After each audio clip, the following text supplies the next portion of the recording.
talked about what you need to be successful in this business. And he said it's 50% crusade and 50% dream. Okay, so what do you mean by crusade? And they've been talking about it a little bit in here. But Art Williams started this company. He's a high school football coach who started this company with a cause, right? His dad passed away with a $10,000 whole life policy. And he watched his mom work 2 and 3 jobs, a homemaker, never worked outside of the house to support his 2 little brothers, right? And he learned the concept of buy term and invest the difference. And here's what he learned. He said for the same amount of money that his dad was paying for $10,000 a whole life, he could have had a $100,000 term policy. Now this is in 1962. Okay, so that was when $100,000 was a lot of money, right? And he couldn't believe it. And so he got angry and he started a crusade to correct an injustice, folks. We're not selling a product here. We are righting a wrong. Listen to this statistic. Last year, 90% of every dollar spent on life insurance in the United States was spent on whole life insurance. The wrong sort, too little coverage, way too much money. 90%. Listen to this. Last year, the average death claim paid to the survivor of somebody who died was $13,000. What is $13,000 going to do for a family? A spouse and kids with a mortgage. That's not going to pay for their food for a year. But 90% of them have this because the industry is set up to take advantage of financially ignorant people because they simply don't know any better. What y'all laughing at? Somebody out there telling me to be quiet? So they don't know any better. And so Art started this company. He says, it's got to be 50% crusade. Listen, if you're here for the money and the money only, you might as well pack your bags and go because you're not going to be tough enough to win here. You got to be here because you want to help people and you care about people's lives and families. First and foremost, 50% crusade, right? And Art said this. He said, crusaders die hard. Listen, if you're like me, when you came into this business, there was a lot I didn't know, a lot I had to learn. You understand the first 42 people I recruited did nothing. 42 people did not one thing. Some of you recruited 2 guys, they both quit, and you're like, I don't know if this is going to work. You got 40 more to go before you can come to me with your sob story, okay? Because the first 42 people I recruited did nothing. I was so bad, I had spiky hair, mohawk. I didn't know what was going on, right? But I knew that I was excited about what this company stood for. So you got to be 50% crusade, and it's got to be the crusade first, right? See, if you know the right thing to do, but you don't do it, that's not the right thing to do. It's always the right time to do the right thing, okay? But he said it's 50% crusade and then 50% the dream. And so Art Williams started this company for a different sort of a person, for somebody who wanted to make something out of their lives that was tired of being in this box, this cage that life puts us in, right? Because we go to school, I'm going to address that, and we get taught, right? We get good grades so we can get into a good college, so we can go out and get a good job, work 40 years, and we'll be taken care of forever. And you know what? That was totally true then, but it's not true now, right? How many do you know that are working in the 40 years and taken care of for the rest of their life game anymore? Nobody. The average person changes jobs every 3 years. There's no loyalty between companies and people, and no loyalties from the company back to the people. It's a free game out there, right? There's no such thing as pension. Okay? Pension, everybody had a pension 30 years ago, where you could work for 40 years, they'd take care of you forever. Now you got to take care of yourself. You got to save your own money, and you're getting paid less 10 years later than you were 10 years ago. So you're trying to save more money to take care of yourself out of less, right? And so Art Williams said the other 50% is the dream inside of you that you can have a different sort of life and that you can win big in your life and do something special. And I think that deep down inside, every person really wants to do something special with their life, right? Or you wouldn't be here. Why are you here right now? What do you want out of this? Why are you jammed into a room on at 7:15 on a Tuesday night? You could be doing other things. And the answer is because somewhere on the inside of you, you feel like you're supposed to be doing something more with your life, just like I did. I was happy with what I was doing, but I wasn't winning financially. And I had said to myself so many times, there's got to be a better way. How many of you have ever said that to yourself? There's got to be a better way than what I'm doing now. And I found that in this business, right? And so the dream is something that, look, a lot of us, quite honestly, we packed up that dream, right? We've learned how to downsize our dream to fit in our life, right? Instead of to upgrade our life so that we can live our dreams. But here, the sky is the limit, y'all. I joined here to make $250 a month. That's why I joined. The whole thing just got a little carried away, right, over the last year. Right? Can you believe that? Right? So let's talk about the dream. I love what Walt Disney said. I was just back down in Florida. I go to Florida like 4 months out of the year. I don't like the cold. And I love Disney. I love what Walt Disney said. All our dreams can come true if we have the courage to pursue them. And so you started down a path, right, that you don't know too much about. Maybe it's something you're uncomfortable with. You don't know the financial thing. I don't know about all the recruiting, coming to meetings, everybody's high-fiving me. I don't know about... So you've stepped out in courage. You've started the path, but will you finish the path? See, because starters are a dime a dozen, but finishers are very rare. And in life, you get paid to finish the job. You don't get paid for a job half done, right? You understand that? You're a parking lot contractor. I thought it was snowing, but it's Leafs. Thank goodness. If you're a parking lot contractor and you do half the job, what are you getting? The answer is a lawsuit to give back the money or finish the rest of the job, right? Here we're not going to sue you. You just walk away, right? Okay? But you've got to understand that you've got to finish the job. So Walt said all our dreams can come true if we have the courage to pursue them. So congratulations because you started pursuing them. But are you going to finish pursuing them when it gets tough? Because listen, not everybody's going to understand your dream. So Art Williams said this, right? 50% crusade and 50% dream. But most people's dreams are dead. Most people's dreams are dead, y'all. We gave them up a long, long time ago, right? We had a goal to be this goal. Think about in kindergarten, right? How many of you said that you wanted to be doing exactly what you're doing right now for a living when they said, what do you want to be when you grow up? Probably not very many of you, right? I wanted to be a firefighter or an astronaut, a dinosaur, okay? But I probably didn't want to be doing what I was doing then, right? But again, we go through this process and we get our dreams shrunk down into this little box. And all of a sudden we put all our big hopes and all our big dreams and all our big aspirations aside. Okay, we start to think about this. We start off our lives with lots of dreams, but as we grow up, society helps us to quietly tuck them away. So think about this. I don't know if your experience is much like this, but I went to school. I got okay grades. And so here's how I decided what I was going to do with my life. I sat down with a guidance counselor in 11th grade. He looked at my ACT scores, my grades, and he said, you'd probably be good at this and this and this. And so I picked one, and that's what I went to college to study. In a 20-minute conversation. Some of us pick our professions because somebody in our family said this would be good, or you're going to make okay money here, right? We do all these things to pick our profession, but we never start with the end in mind. See, somebody told me this a long time ago, and it changed my life. He said the wealthy, not just the wealthy financially, but the wealthy in every area of their life, right? Health, family, all the areas that are important. The wealthy start with the end in mind. And they'll do anything legal, ethical, and moral to get there. Okay? The average look for a pleasant means, and they'll accept any end the means provide. Stop and think about that. And that was my path, right? And that was a lot of our path. Here's something I think I'll be good at. Here's something somebody told me I should do. But we forget about, can we really have our desired outcome in life if we were successful at that? See, I went to school for education, okay? And no matter how good of a teacher I was, I'd never have what I have now.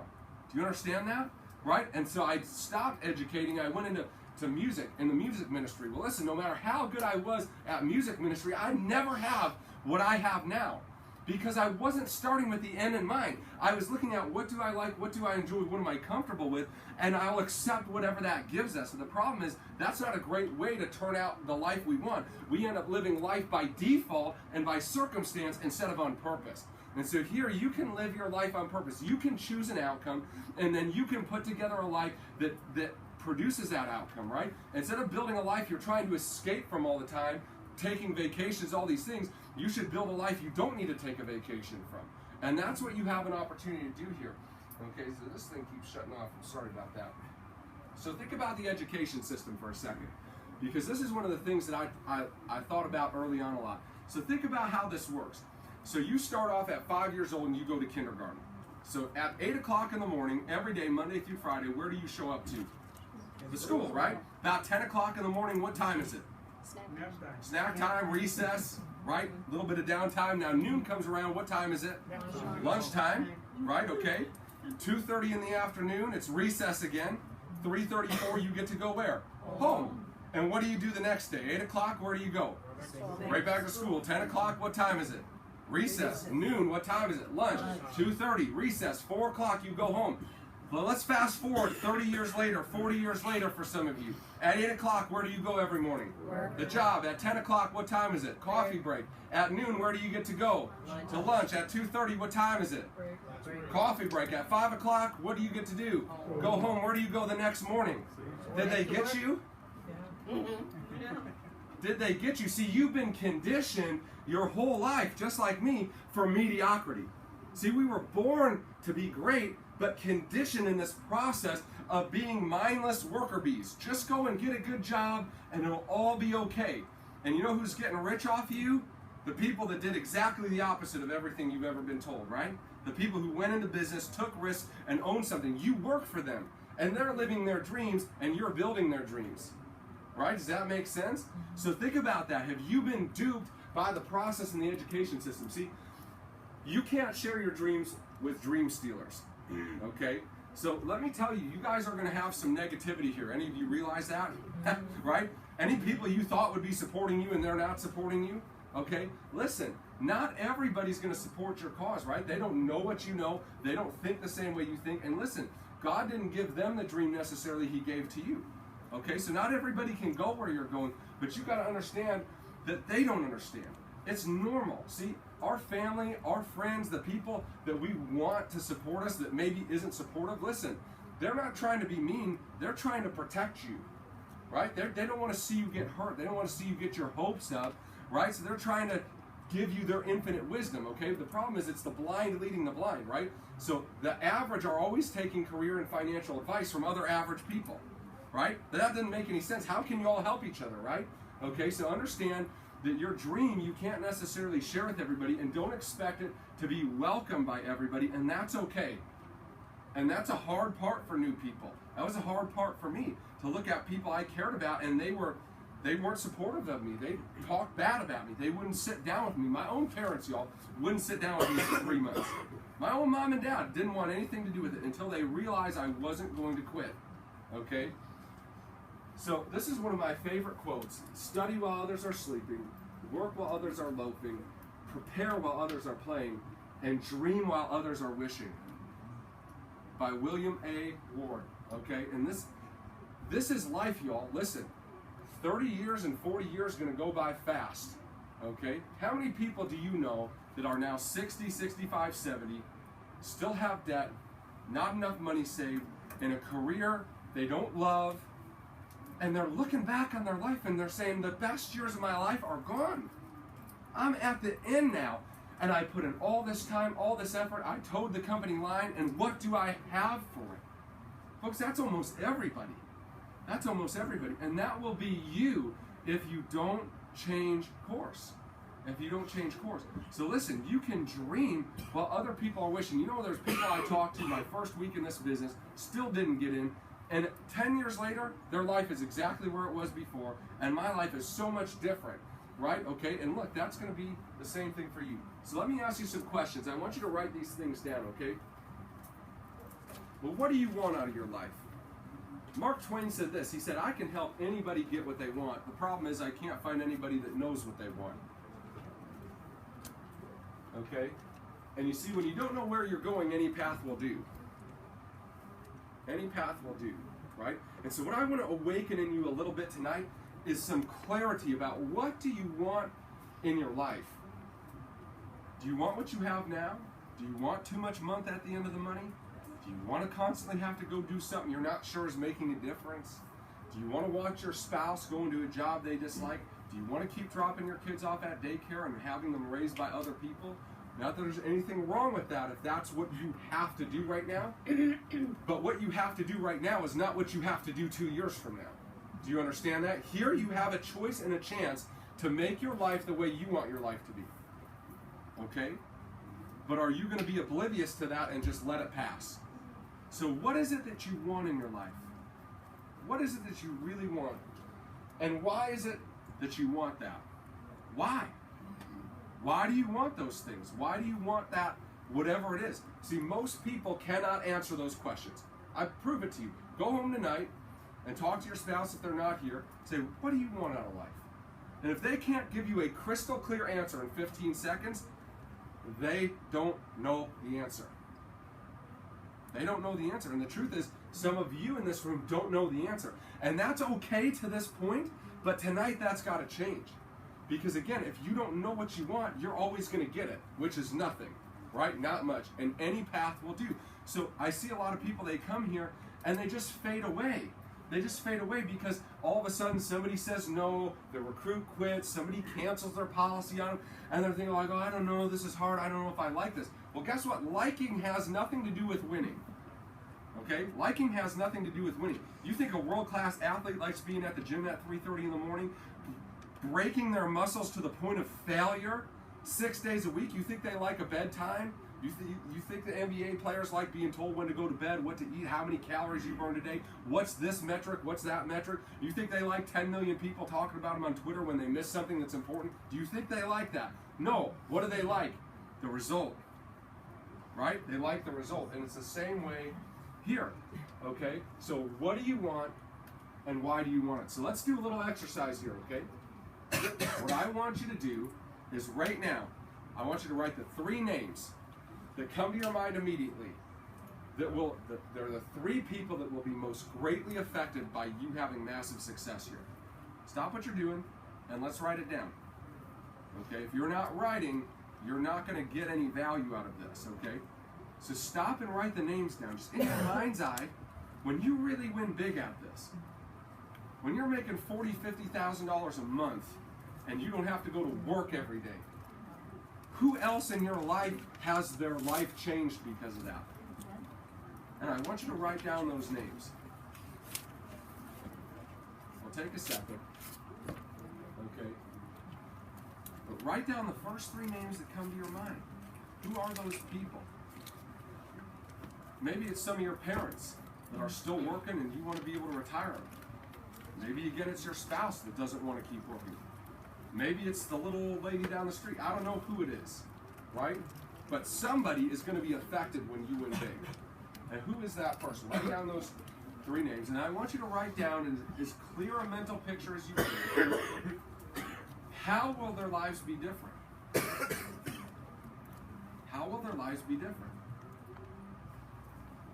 Again, maybe it's your kids. Maybe your spouse can stay home and not have to drop them off every day. You know, statistically, the hardest day of a woman's life, statistically, is the day they have to go back to work after having their first child. It's a scientific stat. The hardest emotional day of any woman's life is the day she drops off her kid at daycare and goes back to work. After the first one, second and third one, they're used to it. They might want to go back. And, yeah, sure, maybe they do, right? Okay. Oh, yeah. So, but how will their life be different? Maybe it's walking into your parents' work and saying, hey, you're retired. Set your stuff down, you're done, you're coming out, right? You took care of me for 18 years, my turn to take care of you. Right? I don't know what it is, I don't know how they're affected, but I want you to write down your vision of that, okay? Okay, now next thing I want you to do is I want you to write down the first 3 things in your mind's eye that you see as different about your life when you've won. What do I mean by that? I don't know, when you open your eyes and you wake up in the morning and you put your feet on the ground, are you in your house? Are you in a different place? Are you on the beach somewhere? What does that look like? Do you go to work at 7:30 in the morning, or what do you do instead of that? What does that look like? See, this process is so important, okay? Because if we don't know where we're going, we can't get there, right? We can't get there. What does that look like? What are the 3 things that are most different? Maybe for some of you, it's not worrying about who's calling us trying to collect something on you. Right? Maybe it's no more having to read the menu right to left. Buy your clothes by looking at the arms. Right?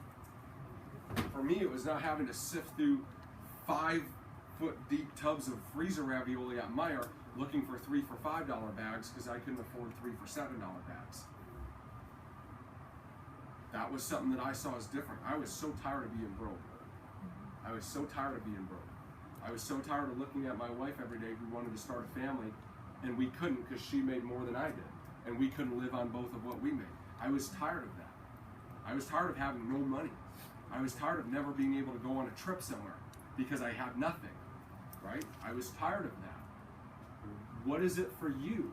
What are you tired of? What do you hope is going to be different? You see, you got to write these things down, and you got to get your mind thinking, and you got to get your heart involved in that, okay? And you've taught yourself to disconnect, right? How do you go through your one life on this planet Earth doing something you don't like with people you don't like for not enough money and never living your dreams, and somehow we're okay with it? How can that be? And the answer is human beings are incredible copers. We learn how to cope with all sorts of crazy situations, right? And that's a benefit, but it's not a benefit when you have your entire life ahead of you and you cope your way out of going after something that's important to you because you're okay being okay, right? Listen, don't be okay being okay. Stop settling and start going after the things you want most in your life, okay? So, the names on the paper that you just wrote down, the things that are different about your life, those are your why. We call that your why, right? I tell people, you need to have a why that makes you cry. Because if you don't have a why, you won't make it through the how. Do you understand? There's nothing you're fighting for. And these guys are my why. When I started in this business, these 3 kids didn't exist, right? But I knew they were coming eventually. They were my why. Listen to me. I'd take 1,000,000 no's so they don't have to hear the word no from me. Do you understand that? You can be their hero. Some of you don't have spouses yet. No problem. Some of you may never have a spouse. Listen, you can be a hero here for the people who are depending on you. You can do that, right? And so these are my why, and I still get choked up about it. Guys, listen, it feels good to be their hero. I wanted to be my kid's hero. I don't want their hero to be some Hollywood star, some athlete somewhere. I wanted Dad to be their hero, right? Look at what he did for us. Look at the sacrifices he made. Look at the life. It's so awesome. You know, I just bought a farm, you know, in Holly. My kids love animals, so Aristida's helping me out with it. Pretty cool place, right? Very cool place. And like they love horses, so they horseback ride, and they've been bugging me for horses, and I couldn't fit horses on my 1.5 acres on the lake. So I had to do something about it. I had to get something else. So I bought a 19-acre farm that stayed on an all-sports lake in Holly. And I just love watching them run and play with the horses and the chickens and all this stuff. And it feels good to deliver for the people you love most in your life. At some point, guys, listen, the people in your life are going to need you to deliver for them. At some point, I hope it doesn't happen, but at some point, Mom and Dad might get sick. And they might not be able to work anymore. They might need somebody to take care of them. And you can be the hero. You can be the hero. I watched my grandma get all her assets sold off and all of the kids pitching in a couple $1,000 a month that very few of them had to put her in a home to be taken care of by somebody else for the last 8 years of their life because nobody could stop working. Some point somebody's going to need you to be a hero. You get a chance and a choice to put on that cape today and start practicing a little bit so that when they need you, you can come through. What's your why? That on the paper is your why. And listen, you got to get emotionally connected to that. You got to get emotionally connected. Now, I want you to write this down right underneath those names and those things. Are these people worth it? Are these people worth it? I don't know how I could look at them and tell them I wouldn't make another phone call for you. I wouldn't take no one more time for you. I wouldn't get up and give it one more shot for you. But see, it's so easy to quit on us. It's so easy to quit on something we don't even know we're trying to get to, isn't it, right? But when you know where you're trying to go and why you're trying to go there, folks, you run through a brick wall over and over. There's nothing that can stop you from getting to where you want to go when you know where you're going and why you're going there. You understand what I'm saying? So what is so important to you? Who is important to you? And why? You got to be able to connect this to that. If you can't, you shouldn't do this. Right? Why would you do that? Why would you spend 5 minutes doing this if winning at this wouldn't allow you to win for that? Whatever that is. Do you understand that? That doesn't make any sense, but that's how most of us live our lives. We're winning out of the game. They can't give us the result we want, right? Okay? So what are our deepest aspirations? I want you to ask yourself this question tonight. You probably won't be able to answer it now. And most of you in this room won't do it. You're going to go home tonight, you're going to watch reruns of this show or that show, okay? And you're going to do some mindless things, okay? But a few of you will listen to what I'm saying, okay? And you'll connect very, very deeply to this. What are the deepest aspirations in your life? Like the deep down ones you're afraid to talk about because you're afraid they're not coming true. And so they're easier to just push down instead of look at the fact that you're not walking towards those things that you care about most in your life, right? For some of you, it's to do something special with your life and to make a mark. How many of you know your great-great-grandfather's name? Good. Okay, it's a handful of you. Take it one more back. Great-great-great-grandfather. Good. A couple of you. Very good. The rest of you don't. I don't. They're probably nice people. Apparently, they lived long enough to have a family. They probably did some cool stuff. But other than that, nobody knows. They might as well have not even existed. I'm here because of them. I don't know who they are. How scary is that to think you might live your one life here on this planet, and 100 years from now, you might as well have never even existed? That's pretty crazy, right? Okay? But you get a chance to be a picture on somebody's mantle 200 years from now, and the kids are like, who is that? Well, that's great-great-great-great-grandpa Jordan, right? He was a stud. He's why you live in this house, right? You see those companies with your name on them, it's because of him, right? You see all those things, right? Being somebody, being the hero for your family, becoming financially independent. Okay? Listen, financial independence is one of the most important things you could ever do for your family. Okay? Because listen, some of you aren't going to like this, but it's the total truth. Okay? If you've got to decide your time between the people you love and the things you love and money, you're not financially independent. And you are being controlled by money because you have a lack of money. Do you understand that? When you have a surplus of money, money doesn't control you, you control it. Do you understand? Okay? But this is not the normal talk out there is money's bad, money's evil, rich people are bad, all these things, right? That's what, by the way, who tells you that? Rich elite people. You ever notice that? Everybody telling you that is already rich. Okay? Why? So there's not as much competition. If we can convince you that having money is bad, then you won't want any of ours, right? You'll just stay complacent where you are. But listen to this, okay? And I'm gonna share with you some things here that I think that you need to learn, okay, about this. Because I'm gonna push some of your buttons tonight a little bit. But it's good because somebody needs to wake us up. Somebody had to push my buttons and challenge my thought. Ian, why are you okay making $27,000 a year, leaving your family one emergency away from catastrophe? Why are you okay with that? Stop and think about that right now. Most of you, the truth be told, your family is one emergency away from a catastrophe. You're one emergency away from a catastrophe. Listen to this. I'm going to tell you a story of a lady named Cindy Kicklighter, okay, who's an RVP in Primerica in Connecticut, good friend of mine. In 2013, in September, she was diagnosed with stage 4 breast cancer. The doctors gave her 90 days to live. It was in her bones, it was in her lungs, it was everywhere. They didn't even want to treat. They said, go home, make peace, because you're out of here. And you know what Cindy Kicklighter did? Cindy Kicklighter went to a place called the Invita Clinic in Arizona, okay, and she went and got experimental treatment. Well, guess what experimental treatment, non-FDA approved, means to your health insurance company? Yeah, you get zero. You get zero. $22,000 a month to go and live at this place and get all this natural treatment, and then twice a month she would drive from Arizona to Mexico to get a treatment that is illegal in the United States at 10 grand a pop, blood transfusions. This one was spending $42,000 a month to try to stay alive. 5 kids. It is November 2016. Cindy Kicklighter is alive. She's doing well. She beat the odds. Why? Because she had money. You might not like that. It's true. It's true. You ever heard of a guy named Magic Johnson? Yes. In 1990, Magic Johnson had AIDS. Every human on planet Earth that had AIDS in 1990 was dead by 1996, 1997. Except one. His name is Magic Johnson. Today he's alive and doing well because Magic Johnson did 10 grand a week worth of blood transfusions for a decade until medical science caught up with him. Why is he alive today? Because he had some Money. Okay? So listen.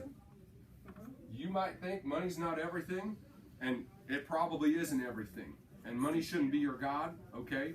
Because money It's here today, gone tomorrow. But you know what? If you had a choice of having not enough or too much, I would take too much 100% of the time. Okay? Because guess what? Sooner or later, your life might depend on it. Your kid's life might depend on it. Somebody's well-being might depend on it. Okay? So what are these things that you want to do? Being financially independent, getting your family bulletproof has got to be to the top of your list. Okay? Traveling. Where do you want to go? God put all this beautiful planet around, all these incredible cities and great places. Most of us will never get there. With our one life, it's not like we get to do it over again. Next time I'm going to go here, right? That's not how it works, right? Can you imagine living your whole life and never seeing the great places of the world? Winning big, right? So here's another question. What material things do you want? Well, I'm not very materialistic. Okay, let's go there for a second, all right? So most people who tell me that, right? How much is enough? Money's not everything. You make too much, you're going to go to hell. All these sorts of things, right? Okay, one thing that you notice is they never have any money. Okay, number one. But number two, let's address materialism. Materialism is not having nice stuff, okay, that you paid for in cash. Okay, materialism is going into debt for things that you want so bad, you're willing to put yourself in chains at interest to have. Stop and think about that definition, because that's not what's marketed to the average people, right? Hey, pay for it on a card, no worries, 90 days same as cash, the monthly payment's affordable, go get it. So stop and think about what that means for a second. The farm I just bought, I have a mortgage on it, but I could pay for it all in cash. No problem. Why? Interest rates are super low. But I could pay for it in cash. Say, well, how would you do that? That's just not how normal people do it. You're right. That's why you need to make a bunch of money. So you don't have to have a mortgage on a place. Right? Buy your cars in cash. Okay? Why? Well, here's a rule that I was taught. Never live in a house worth more than what you make in a year. Never drive a car worth more than you make in a month. The problem with average people is you'd be living somewhere in the ghetto in a piece of crap, and you'd be driving a 22-year-old car because you don't make very much money. So the consumer answer to that is debt, payments, chains. Chains, you all. Chains. Because I wasn't willing to get my income high enough, so I'm willing to sacrifice my future, right? For 30 years to have it now. That's materialism. Materialism is buying something now for which you don't have the money for right now. That's materialism. You can be materialistic and broke at the same time, believe it or not. And there are wealthy people who live in houses that are so big, some of you would be sick. You would hate to see the electric bill. Okay? But they have the money for it, and they're less materialistic than the broke guy with the mortgage. End of story. Because they didn't put their family in chains for it. You understand? You're picking up what I'm laying down? Stop and think about that tonight, because that's very different than anything you've been taught, right? So that being said, guess what? It's okay to want nice things, you all. Believe it or not, it's okay to want nice things, right? Why not? If you're going to drive a car, why not drive a car you like? If you're going to live in a house, why not live in a house you like? What is the problem, right? Okay, so stop and think about it. What sort of cars would you have? Would you drive the car you have now? I mean, if it were really up to you, what would you be driving? Write that down. What color would it be? What would the interior look like? Get a picture of it, right? Houses. See, people have these things, believe it or not, right? Somebody right now has the exact car you'd like. And in fact, there's one sitting on a lot right now that doesn't have anybody. Okay? So why not have that for you? Why not be able to have a nice place, right? And so I'm going to show you some stuff here. Okay, I want you to extend your money. So this is my buddy Mario. How many of you know Mario Arizon? A couple of you. Okay, so Mario Arizon was actually the youngest guy to make $1 million a year. Hispanic guy, sold teddy bears at a flea market in Pacoima, California. Okay, and so this dude was super broke, and this is his thing, his cup of noodles, right? Like that's what this guy used to live on. That's his Bentley. Mario's making $150,000 a month in Primerica. Hispanic kid, came from nothing, right? Okay, so stop and think about that. Like, how awesome is that? You could be able to change your family. These are my buddies Gary and Art. Now, how many of you were here at the Super Saturday they did for us? A couple of you. Okay, so Gary and Art Martinez, right? Okay, African American guy from the hood in L.A. and Art Martinez, warehouse worker, y'all, right? And so that's Gary in front of his Rolls Royce and Art's Ferrari and stuff. And So is it all about cars and stuff? No, but I mean, this dude's a freaking Hispanic warehouse worker. Nobody was going to give him a shot at anything in life. And then he found Primerica, and look at this guy now, right? Okay? And that's the sort of stuff that you can have if you want that in your life. Okay? This is my buddy Daniel. That's his Ferrari. He's in Ontario because I can, right? Okay? But hey, think about all the people that told you this isn't going to work. Now stop and get a picture of this. Think about all the people that told you it isn't going to work, and then you pull up in your red Ferrari next to them. Right? Isn't that just like sweet revenge? Right? Isn't that sweet revenge? My Corvette has PFS Works on the back for every idiot that told me I'd never make $1. And there were plenty of those. You're not going to make any money in that. That's one of those things. Blah, blah, blah, blah, blah. Okay? Well, guess what? Now they see me driving by them at 100 miles an hour on the freeway. They know exactly who passed them, right? So this is one of your upline's homes. This is Bill Arender's home in Dallas. And so Bill Arender came into our business with $20,000 of debt, moved from Atlanta, Georgia to Dallas, Texas, knew nobody, and started picking up the phone and calling. So it's hard to understand how big this house is, but this part right here, that's an outdoor, this holds 300 people. It's an outdoor people pavilion. Yeah, the house is 28,000 square foot. That's a big house, okay? It looks big, but like that tree's a big tree, right? Like, you know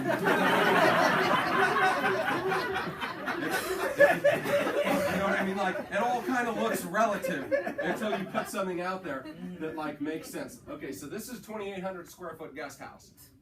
So that gives you kind of a thing. So in his people area, he's got a grill that, no joke, is the size of this room. It's about half as wide, but the size of this room. He's got a chef that lives in the guest house. Right? Isn't that something? Right? So I was a new person just like you, and he had an event in Dallas, and we got invited to go to his house. And I pulled up there, and it's beautiful, white, historic looking brick. And I'm like, wow, this is an incredible place, right? Because I didn't know any wealthy people. I didn't know anybody like that. And you know what he told me? He said, Ian, every brick in this house was a no. I thought, wow, how powerful is that? Here's somebody that took the bricks other people were throwing at them and built a palace out of it, right? So do you want to live in something like this? I don't know. Maybe that fires you up. Maybe it doesn't fire you up, right? Fires you up? No, I had a question. Okay. How much is Bill making now? About $1.2 million. Okay. Yeah. But Bill is super wealthy, right? So if you get a chance to understand the history of our company, Bill was the first ever promoted RVP. So back then, to become an RVP, the rule was you had to leave everybody and move out of Georgia. Okay? So you had to leave everybody and move out of Georgia, because Art wanted to get the company out of just one state, right? So that's what he did, picked up his family, moved to Dallas, Texas, knew nobody, right? And so in 1982, Art Williams took the company public for the first time for $2.50 a share. In 1990, including splits, it was $687 a share. So you had guys like Bill making $200,000, $300,000, $400,000 at the time, putting $200,000, $300,000 a year away at $2.50 a share, and it went to $687. Yeah, so Bill's worth like $100 million. Yeah. But all his kids are going. He's actually trying to sell the house right now for like 9 point something. You know what he told me? He said it cost him $100,000 a year in property taxes and maintenance just to keep the house. Isn't that crazy? Well, you got $100 million. I mean, who cares, right? I mean, he's just, his guy, his barbecue guy, is like, that's his buddy. He's like, got to keep him employed, right? But anyways, Harriet Tubman said this: every great dream begins with a dreamer. Always remember, you have within you the strength, the patience, and the passion to reach for the stars and to change the world. To reach for the stars and to change the world, right? And am I changing the world here?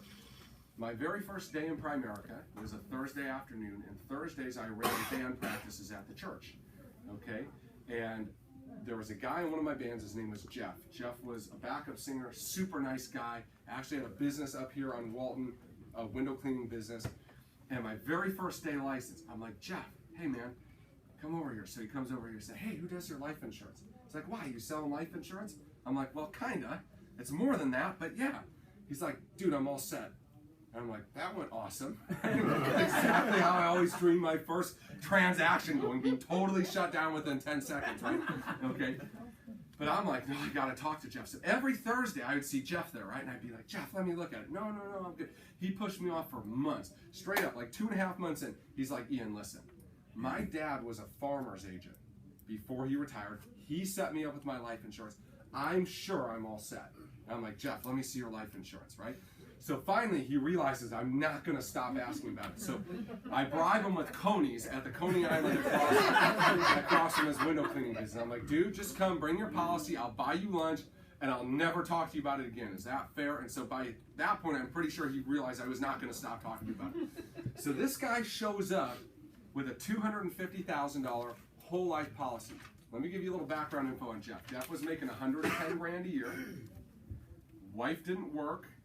4 kids under 10.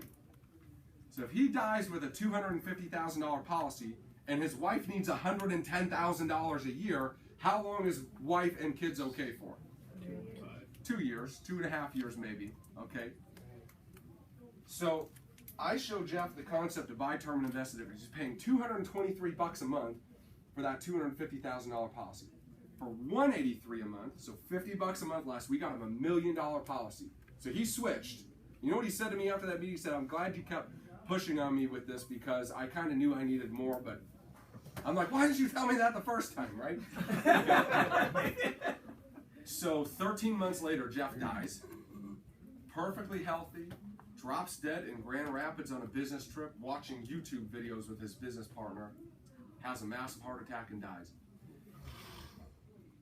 And I'll tell you this, I have never in my life had a hug like I had from that man's widow standing in the back when our office was on Opdyke, standing in the back corner of that office when I handed her a check for $1 million. You are changing the world here for somebody. Do you understand that? And some of you might not see that for a year or 2 years or 5 years, but sooner or later, in somebody's greatest time of need, you're going to make the biggest impact anybody in their life has ever made or will ever make. Do you understand that? I don't know what else you could do in your life that would more directly impact hurting people than what we do. Stop and think about that for a second. Than what we do, right? I mean, I worked for the church, y'all. I took a lot of flack leaving the ministry to go to all you care about is money, blah, blah, blah. You're not a Christian anymore. I heard it all. But you know what? That church wasn't going to pay that family $1 million. They'd give them a spaghetti dinner. They'd do the service pro bono for them. But somebody got to pay the mortgage, right? Somebody's going to send those kids to school. And you know who that was? It was Primerica. That's who sent them to school. That's who paid for that mortgage, right? I just talked to Julie literally last week, and she was talking to me, and she's like, you know, I see all your posts and stuff, and I just don't know how to word it, but all the time I want to just go on and write a comment under there about what this company did for my family. So the last 7 years have been bearable because of what you guys did. So I just don't know how to put that in a Facebook post because of what we do. So stop and look at this again. Every great dream begins with a dreamer. Always remember, you have within you the strength, the patience, and the passion to reach for the stars and to change the world. See, you might be chasing something you want, a different lifestyle, winning for your family. And in the midst of all that, listen to me, the only way you're ever going to get that is by helping people.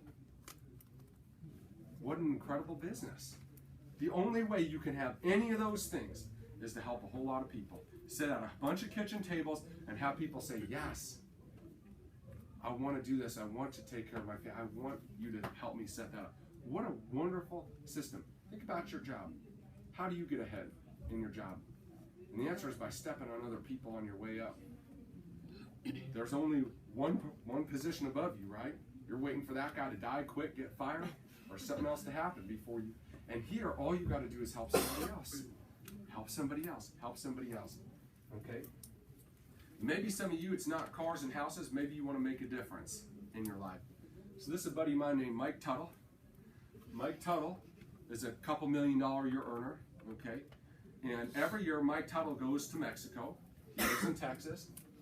And he personally pays for 10, 15, 20 kids cleft palate surgeries out of his pocket. Spends $50,000, $60,000 a year doing that. Walks into a city and finds these kids and takes them to local plastic surgeons and pays for this so they have a shot at a normal life. Stop and think about that.